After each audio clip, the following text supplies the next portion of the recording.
Hey, I'm Crazy Joe. This is my hot take. All right. I had to sit long and hard and think of a good hot take for you today, but then it occurred to me it's one that I've been living with for years. In 1989, a little movie came out and everybody hated it. Everybody tore it down, said this movie is garbage. And that movie is Star Trek V: The Final Frontier. And I am here to tell you Star Trek V: The Final Frontier is an underrated gem. This is not the worst Star Trek movie. This is a great Star Trek movie that was ahead of its time. In this movie, we are introduced to Spock's brother Sybok, who is a Vulcan who has abandoned the Vulcan, the logic and suppressing of emotions, and he has embraced emotion. He is a Vulcan who believes that emotion is important and that people need emotion. And I remember at the time this movie came out, people were like, "We've never seen a Vulcan with emotion before. What the heck? This is terrible." But it was ahead of its time because years later on Star Trek Enterprise, we find that the Vulcans are much more multifaceted than they had ever been presented before. When we learn that the Vulcans are, they can be kind of dicks, quite frankly, because in Enterprise they're suppressing humanity from going to the stars. They're trying to hold us back, and we see a new side of the Vulcans. We also learn on Enterprise that there's Vulcan bigotry. We learn that the Vulcan mind meld is something that is actually looked down upon by a lot of Vulcans, and there's this Vulcan bigotry there that we experience on Enterprise. And then years later on Discovery, we meet Vulcan terrorists who don't like Sarek because he adopted a human. We find out there is a lot of prejudice and bigotry in the Vulcan people. They're not these monotone, all logic, no emotion people that we were led to believe they were. But the first time we ever saw any hint of that was Star Trek V, a movie that everybody poo-pooed, but this was actually a trailblazer in introducing us to a different kind of Vulcan. And think about it, you know how people are. You know, is anyone ever going to agree on something to the point where if like the president came out tomorrow and said, "Hey, I've decided it's in our best interest to ban emotions," do you think everyone's going to go, "Yeah, that's a good idea. I think I'm in on that"? No, there's of course going to be people who go, "No, the hell with that. I'm not doing that."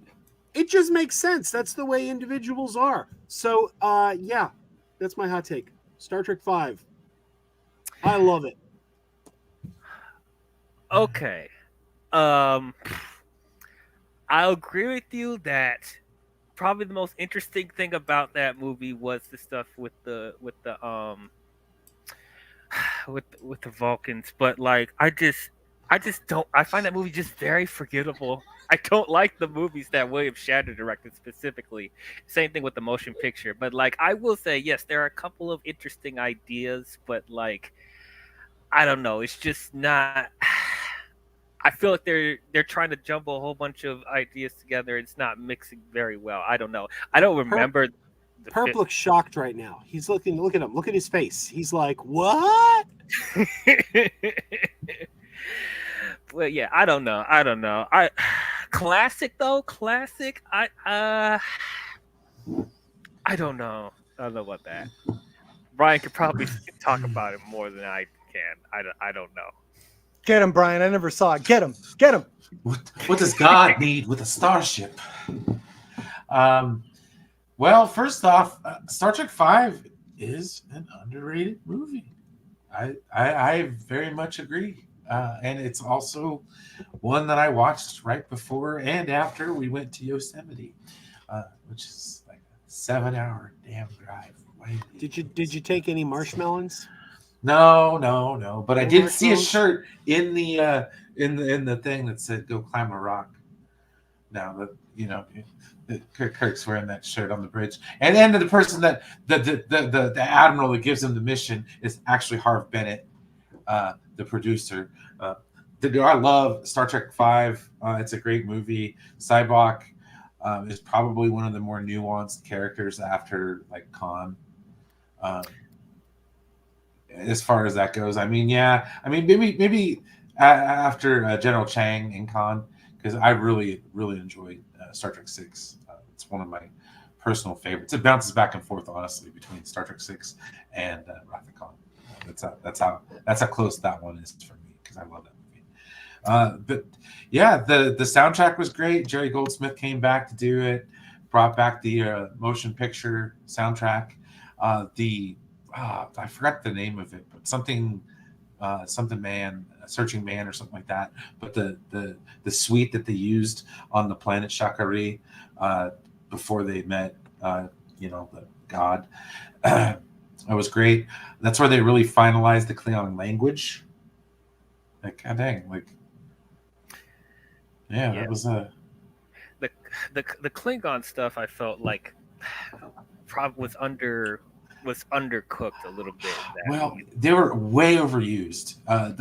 If I will critique the original series movies, for one thing, there are other aliens out there besides Klingons. Just saying. Yeah. Star Trek 3: The Search for Spock, Lord Kruge and his crew were originally supposed to be Romulans. That would have been better. I don't know why it was changed to Klingons, but they were originally.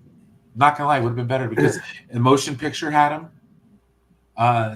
Obviously they're 1 and 2, but 3, 4 by virtue of the ambassador and the continued plot line with the bird of prey and stuff. 5 obviously, and then 6, Undiscovered Country, was the Klingons, man. Yep. A lot of Klingons. I will say Cyblock, I'm surprised they don't utilize that character more in like the Star Trek universe, because I think he's a character that has a lot of potential, Why haven't we seen him in New Trek? I dig it. He was hinted at. They gave us a little Easter egg that he's coming on Strange New Worlds, but we haven't actually seen him yet. We saw the back of his head. We saw the back of his head on Strange New Worlds. Back of his head. Oh, yeah. So he's out there. He's out there. Would you? I don't know if they are going to continue with the Kelvin movies, but if they do, would you want to see him in the Kelvin movies? Oh, absolutely. I'm all in. Bring him on. Bring him on. Tell a good story. I don't care. Yeah, as long as you tell a good story, that's the most important thing. So as far as is that one, do you put it? It's probably a obvious question, but like, do you put that on like a similar level with the like Wrath of Khan and other stuff like that, or I would put it on. I have 3 Star Trek movies that are like my favorites.